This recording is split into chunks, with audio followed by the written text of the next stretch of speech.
In today's video, I'm going to take you through 616 drill and the finer details of it to make sure that if you do this drill 100% correct, it can make a huge difference to your technique and your speed. And if you enjoy these details of the drill, check out our virtual freestyle clinic, which is where I recorded myself taking an athlete through our clinic process. And this is great if you're not in Australia and you can't make it to a clinic, you can see exactly what we would do in a clinic. So I'll put the link below if you'd like to get that online video course, and you can jump in there. Now, 616 drill is where you do 6 kicks on the side, you take 1 stroke, swap to the other side, and then repeat. 616 drill. Now, I want to go through some of the key details that I would recommend making sure that you do in this drill so that you actually get the benefit and you improve your technique. So if we have a look through this drill here, there's a couple of things that we want to do to start with. So the very first one is make sure that your head position is like this, where the top of your head is out of the water and your eyes are looking anywhere from 0 to 45 degrees. So top of the head should be just out of the water.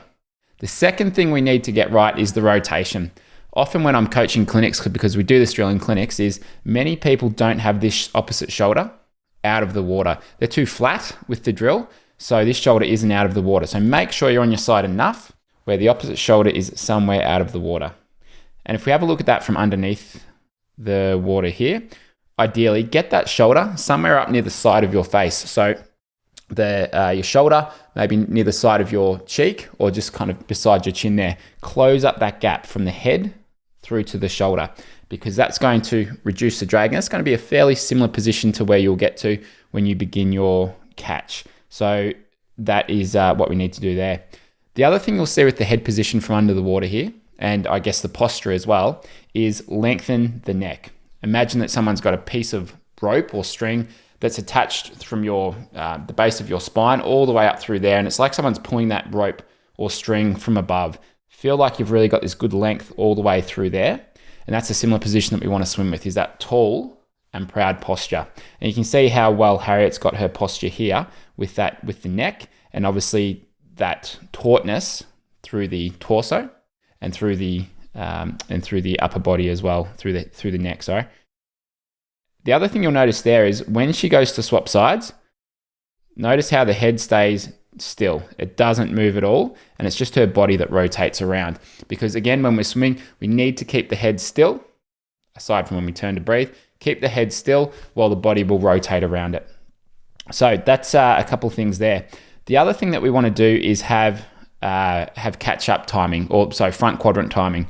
So we shouldn't see this hand start to pull through until this hand or arm comes past the shoulder. So start to pull now that this arm has come just past the shoulder here.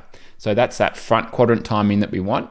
What happens a lot of the time is that when people are new to this drill and they don't have front quadrant timing when they're swimming, is that we'll often see they'll start to pull right now as that hand is leaving. But you've got to leave that hand out in front while this arm is starting to come through, as you can see there. And I'll just play it through.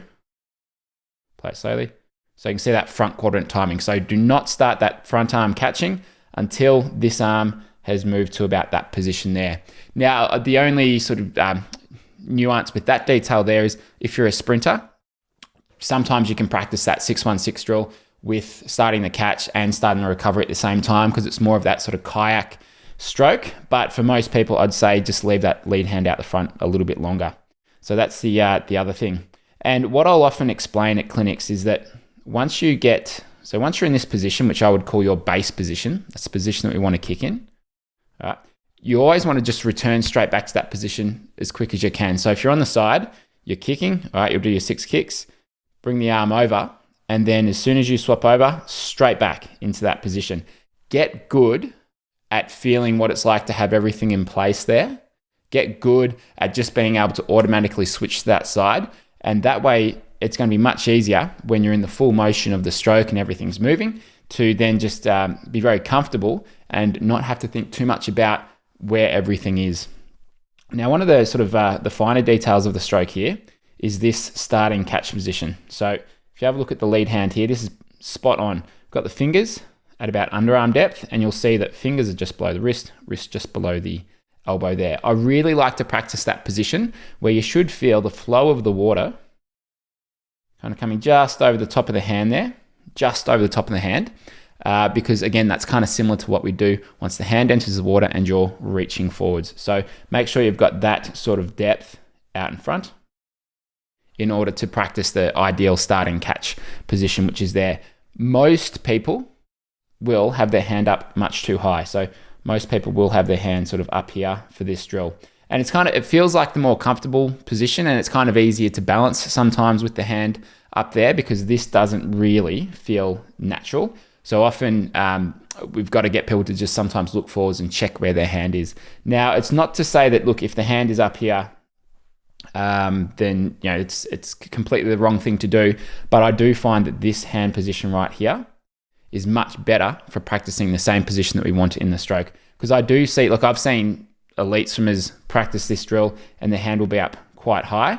So it's not to say that, look, it means you're not a good swimmer if you do that, but I just do like to practice that position for most people just to get a sense of the depth that they should be at when that hand is reaching forwards.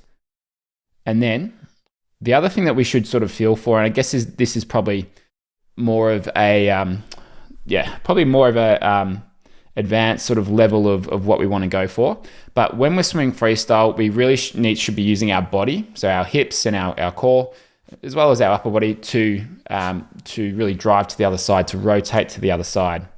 That's where it should come from. So if we have a look through here, right, as we're coming through, she's starting that catch, right, starting the catch here.